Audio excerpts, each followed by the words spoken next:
해 세상은 따뜻해 나의 곁에 있는 너로 변하지 않는 네 모습으로 난 늘 행복해 우리 같이 한 시간들 때론 힘든 적도 있어 그래도 우린 늘 웃어주고 이해했잖아 때론 오해하고 서로 미워한 적도 있지만 시간은 또 우릴 기다려주고 지켜줬잖아 내게 너의 존재는 마치 공기와 같아 아침 창문 틈으로 날 비추는 햇살과 같아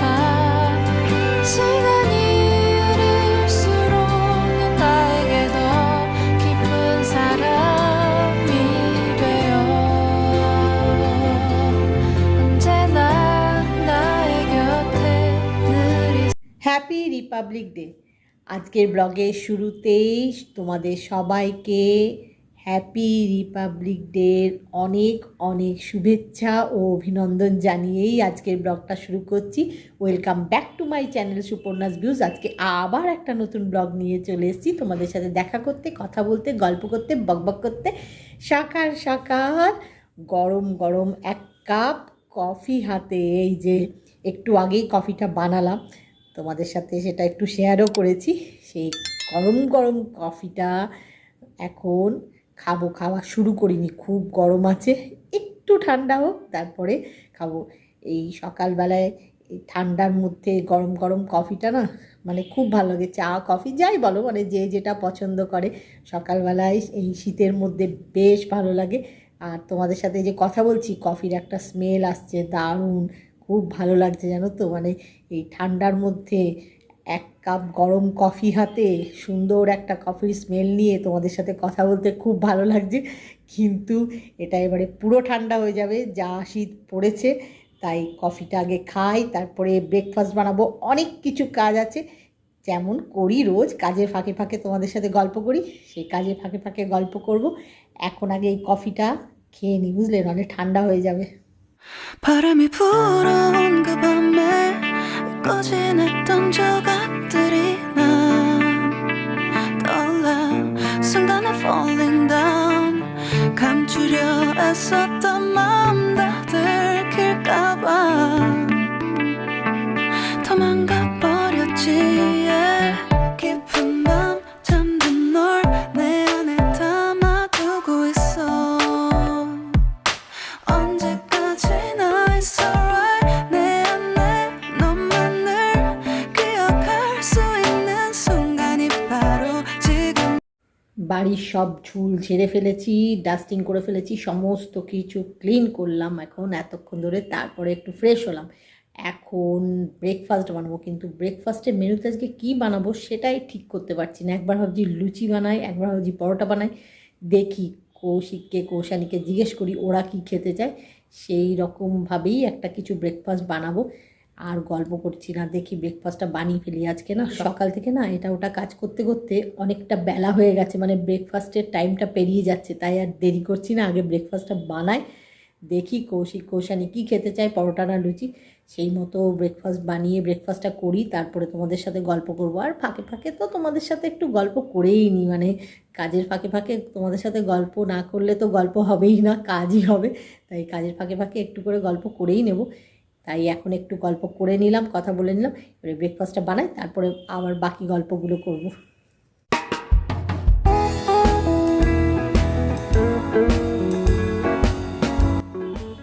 breakfast বানানো শুরু করে দিয়েছি। এই দেখো আলুর তরকারি হচ্ছে, গ্যাস ওভেনে বসিয়েছি, প্রায় হয়ে এসছে, আর একটু হলেই হয়ে যাবে। এই যে এই দেখো, আর একটা ওভেনে এখন পরোটাটা বানানো শুরু করব। আজকে ব্রেকফাস্টের মেনুতে রয়েছে আলুর তরকারি আর পরোটা। চটপট বানিয়ে ফেলি ব্রেকফাস্টটা আগে। ব্রেকফাস্ট বানানো শুরু করে দিয়েছি।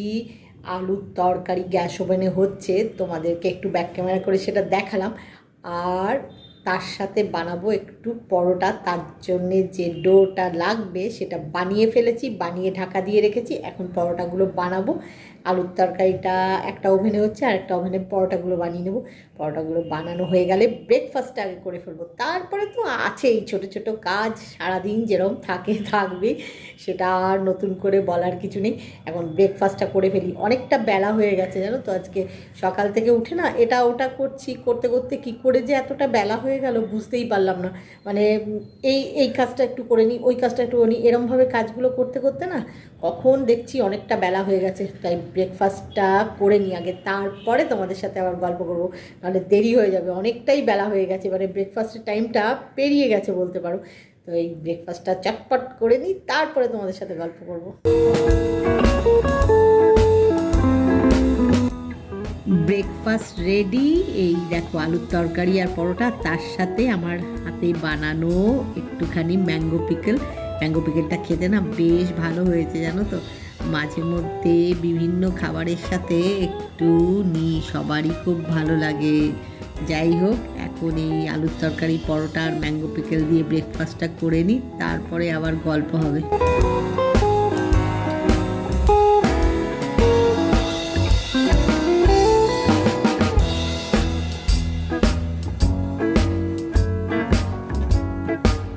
ব্রেকফাস্ট বানিয়ে ফেলেছি, বানিয়ে আবার ব্যাক ক্যামেরা করে তোমাদের একটু দেখিয়েও দিলাম ভালো করে।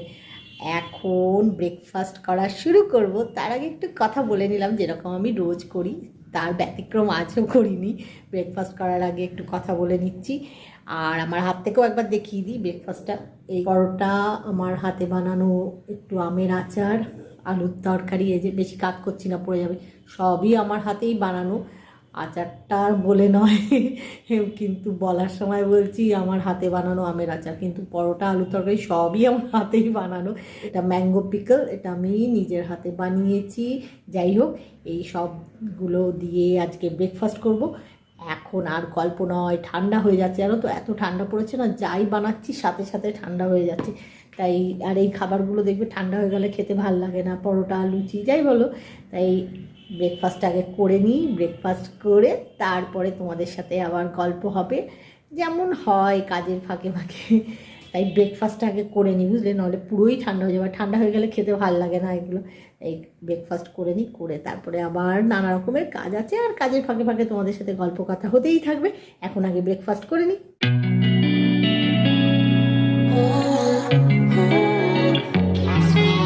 এতক্ষণ ধরে নানা রকমের সাইজের সব কাজ করছিলাম, ছোট বড় মাঝারি। এখন সবচেয়ে বড় কাজটা করব কি বলো তো, তোমরা জানো আমি সবচেয়ে বড় কাজ মানে লাঞ্চ বানানো বলি। লাঞ্চের প্রিপারেশান নেওয়া শুরু করব। লাঞ্চের প্রিপারেশান এখনও নেওয়া শুরু করিনি, আজকে সব কিছুই বানাতে হবে, জাস্ট নেওয়া শুরু করব। তার আগে একটু গল্প করে নিচ্ছি, কথা বলে নিচ্ছি, কারণ লাঞ্চ বানাতে বেশ অনেকটা সময় লেগে যায়। তাই লাঞ্চের প্রিপারেশান নেওয়ার আগে আমি একটু গল্প করেই নিই তোমাদের সাথে। এখন রাইসটা আগে ওভেনে বসাবো, আর ফিশগুলো তো দেখালাম। আর আজকে কাতলা মাছ রান্না করব, তোমাদেরকে তো একটু আগে দেখালামও সেটা। কাতলা মাছটা খুব ভালো, সে পুকুরের কাতলা বলে না, সে পুকুরের কাতলা মাছ এনেছে। এখন ওটা বেশ ফ্রেশ বলে আজকে ঠিক করেছি একটা অন্য ফ্রেশ পুকুরের মাছ হলে না একঘেয়ে ওই আলু দিয়ে এই দিয়ে ওই দিয়ে ঝোল খেয়ে না ভালো লাগে না। তখন মাঝে মধ্যে আমি এটা বানাই, সবাই খুব ভালোবাসে, কৌশানী কৌশিক সবাই খেতে খুব ভালোবাসে। সেটা কি বলো তো, নারকেলের দুধ দিয়ে আর এমনি দুধ দিয়ে বানাই, মানে এই দুটো দুধ একসাথে মিলিয়ে একটু ক্ষীর মতো করে সেইটা দিয়ে এই কাতলা মাছটা করি। আমি এটাকে ক্ষীর কাতলাও বলি, আর নানা রকম বলে থাকি, এক এক সময় একরকম বলি। তো ক্ষীর কাতলা বলি, যখন শুধু নারকেলের দুধটা দিয়ে করি তখন নারকেল কাতলা বলি, এরকম আর কি। তো কোকোনাট মিল্ক কাতলা বলি, এরকম নানা রকম বলে থাকি আর কি। তো আজকে যেহেতু আমি নারকেলের দুধ আর এমনি দুধ দুটো দুধকে একটু ঘন করে নিয়ে বানাবো, তাই আজকেরটা হচ্ছে ক্ষীর কাতলা। এটা মাঝে মধ্যে বানাই আমি, আর কৌশিক কৌশানী খুব প্রিয়, আমারও ভালো লাগে খেতে। আসলে কী বলতো, একঘেয়ে এক রকমের মানে প্রিপারেশান খেতে খেতে না ভালো লাগে না, তো তখন একটু অন্যরকম করলে ভালো লাগে। তো আজকে এরমটা বানাবো, তার জন্য একটু প্রিপারেশান নিতে হবে। নারকেলটাকে কোড়াতে হবে, ওটা একটু ভিজিয়ে রাখতে হবে, তারপরে সেটার থেকে দুধ বার করতে হবে। একটু খাটনি আছে বই কি, কিন্তু না খাটলে কিছুই হয় না। খেতে কিন্তু খুব সুন্দর হয়, মানে যখন সবাই খেয়ে ওয়াও বলে, নিজেরও ওয়াও লাগে, তখন মনে হয় ঠিক আছে একটু খাটলাম তো কী আছে, খেতে তো সুন্দর হলো, একটু অন্যরকম হলো। যাই হোক, অনেক গল্প করে নিয়েছি, এখন যাই লাঞ্চের প্রিপারেশনটা নিয়ে নিই। মাছের কি মেনু বানাবো তো ঠিক করে ফেলেছি, রাইস ঠিক করেছি। আর এখন বাকি আছে ভেজিটেবল নিয়ে না শীতকালে মুশকিল, এত রকমের ভেজিটেবল, কোনটা ছেড়ে কোনটা বানাবো। একটা কিছু ভেজিটেবল বানাবো, আর একটু ডাল তো বানাতেই হবে। দেখি কি ডাল বানাই, এখন এই নানা রকম চিন্তা মাথার মধ্যে রয়েছে। এখন লাঞ্চটা আগে বানিয়ে ফেলি, লাঞ্চ করে ফেলি, আর তোমাদের সাথে ওই ক্ষীর কাতলাটা অবশ্যই শেয়ার করব যখন করব। তো তার আগে প্রিপারেশানগুলো তো নিতে হবে, আর গল্প করলে হবে না, অনেক বেলা হয়ে গেছে। লাঞ্চটা বানিয়ে নিই, তারপরে গল্প হবে। ক্ষীর কাতলার ক্ষীর রেডি, এই দেখো মশলা দিয়ে রেডি করে রেখেছি। ক্ষীর কাতলা বানানো শুরুও করে দিয়েছি, কড়াইয়ে মাছগুলো একটু হালকা করে ভেজে নিয়েছি। ক্ষীর কাতলার মাছ লাল মুচমুচে করে ভাজা হবে না, আমি যেরম করি সেটাই বলছি আর কি। হালকা করে একটু ভেজেছি, ভেজে ক্ষীরটা ঢেলে দিয়েছি, ক্ষীরের মধ্যেই হচ্ছে মাছটা। দাঁড়াও কীরম ভেজেছি দেখাচ্ছি, এই দেখো, দাঁড়াও ভালো করে দেখাই তোমাদের সামনে থেকে। মাছটা এরম হালকা একটু জাস্ট ভেজে নিয়েছি, প্রায় হয়ে এসছে, এই দেখো হয়ে গেছে। কিন্তু কড়াইয়ে তোমরা ভালো করে বুঝতে পারবে না, দাঁড়াও প্লেটে সার্ভ করি তাহলে বুঝতে পারবে কেমন দেখতে হয়েছে। এই যে এই দেখো, দেখতে এরকম হয়েছে, দেখতে তো দারুণ লাগছে, স্মেলটাও ভালোই বেরিয়েছে, খেতে ভালোই হবে। আর লাঞ্চের বাকি মেনুগুলো দেখালাম না, এখন লাঞ্চটাকে করে নিই, তারপরে গল্প হবে। লাঞ্চ করা অনেকক্ষণ আগে হয়ে গেছে, লাঞ্চ করে একটু রেস্ট নিচ্ছিলাম, রেস্ট নিয়ে ছোট ছোট কিছু কাজ করছিলাম। ছোট ছোট কাজ মানে কীরকম বলো তো, এই ছাদ থেকে জামা কাপড়গুলো নিয়ে এসেছিলাম, কিন্তু সেগুলো ভাঁজ করে জায়গা মতো রাখা হয়নি, সেগুলো ভাঁজ করে জায়গা মতো রাখলাম, এটা ওটা কাজ করছিলাম। আর এখন কি করছি জানো, এখন আমি সন্ধেবেলা স্ন্যাক্সের প্রিপারেশান নিচ্ছিলাম। আজকে সন্ধেবেলা স্ন্যাক্সে না একটু ফ্রেঞ্চ ফ্রাই বানাবো। বাড়িতে বেশ বড় বড় সাইজের আলু ছিল, সবসময় রকম সাইজের থাকে না, মানে ফ্রেঞ্চ ফ্রাই না বেশ এই ছোটো ছোটো আলু হলে ভালো লাগে না, মানে আমার ভালো লাগে না, আমার মনে হয় বেশ বড় বড় আলুগুলো হবে, বড় বড় পিসগুলো হবে, এরকম মনে হয়। তাই আজকে মনের মতো আলু ছিল বাড়িতে, তাই ভাবলাম যে আজকে সন্ধেবেলা স্ন্যাক্সে ফ্রেঞ্চ ফ্রাই বানিয়ে নিই, ঠান্ডার মধ্যে বেশ ভালো লাগবে। সব সময়ই ভালো লাগে, কিন্তু এই যে ঠান্ডাটা পড়েছে না, এর মধ্যে বেশি যেন ভালো লাগবে, তাই একটু ফ্রেঞ্চ ফ্রাই বানাবো। আর এই ফ্রেঞ্চ ফ্রাইটা সবাই খেতে খুব ভালোবাসে, কৌশানি কৌশিক আমি সবাই ভালো, সব কিছু খাবার আছে না সবারই খেতে খুব ভালো লাগে। এখন আর বেশি গল্প করব না, এখন এই প্রিপারেশানটা নেওয়া শুরু করেছি জাস্ট। তো ভাবলাম তোমাদের সাথে একটু আগে কথা বলে নিই, অনেকক্ষণ তোমাদের সাথে কথা হয়নি, তাই ভাবলাম একটু কথা বলে নিই, গল্প করে নিই, তারপরে প্রিপারেশানটা নিয়ে ফ্রেঞ্চ ফ্রাই বানানোর মানে ফার্স্ট স্টেপ যেটা, সেটা নেওয়া হয়ে গেছে, মানে কাটাটা হয়ে গেছে। এই যে এই দেখো, এই যে এটা দেখে বুঝতেই পারছো আলুগুলো বেশ বড় বড় ছিল, এরকমই সব সাইজের। এই দেখো, এই দু একটা তোমাদের হাতে ধরে দেখলাম, দাঁড়াও পুরোটা না ধরে দেখাই, কেটে যে রেখেছি। এই দেখো, দাঁড়াও তোমাদের ব্যাক ক্যামেরা করে একটু ভালো করে দেখায়, হাতে ধরে ভালো করে দেখাতে পারছি না, একটু ব্যাক ক্যামেরা করে দেখায়, দেখে নাও, তারপরে গল্প করছি আবার।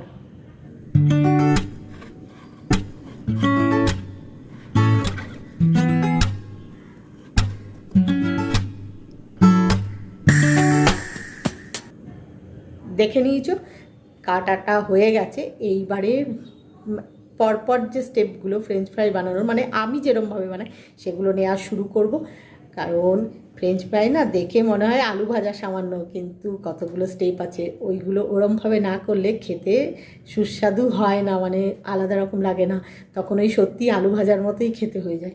তাই পরপর যে স্টেপগুলো নিতে হবে সেগুলো নিয়ে ফ্রেঞ্চ ফ্রাইটা বানিয়ে দিই, অনেকক্ষণ সময় লাগবে, সেটা বানাতে বানাতে সন্ধেবেলা হয়ে যাবে, কারণ এখন বিকেলবেলা। আর সেখানে না আমি বলি যে সকালটা শুধু বোঝা যায়, কখন যে রাত্রিবেলা হয়ে যায় বোঝা যায় না। তাই এই দেখছি বিকেল, এক্ষুনি সন্ধে হয়ে যাবে, তাই আগে এগুলো বানিয়ে নিই, তারপরে তোমাদের সাথে গল্প করছি। ঠিক সময় মতো ফ্রেঞ্চ ফ্রাই বানিয়ে ফেলেছি। সন্ধেবেলা স্ন্যাক্সের জন্য বলছিলাম না, সন্ধে হয়েই গেছে, বিকেলবেলায় বানানো শুরু করেছিলাম, তখন তোমাদের বলছিলাম যে আরেকটু পরে সন্ধে হয়েই যাবে, সন্ধে হয়ে গেছে, ঠিক টাইম মতো বানিয়ে ফেলেছি। এখন সবাই মিলে এই ফ্রেঞ্চ ফ্রাইটা এনজয় করব, দেখি কেমন খেতে হয়েছে, দেখতে তো ভালোই লাগছে। আর সন্ধেবেলা এরকম একটা জমিয়ে ঠান্ডার মধ্যে জমিয়ে ফ্রেঞ্চ ফ্রাই আশা করি খুব ভালোই লাগবে। তাই তোমাদেরকে দাঁড়াও একটু আগে ব্যাক ক্যামেরা করে দেখাই, তারপরে বাকি কথা বলছি, দেখে নাও আগে।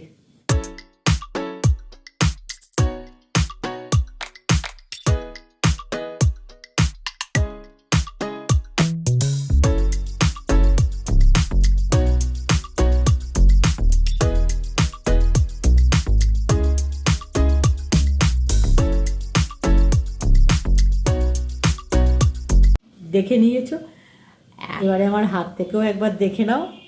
এই যে, এই দেখো, এই হলো ফ্রেঞ্চ ফ্রাই, তার সাথে খাওয়ার জন্যে যা যা নেওয়ার নিয়ে নিয়েছি, এই দেখতেই পাচ্ছ সবই।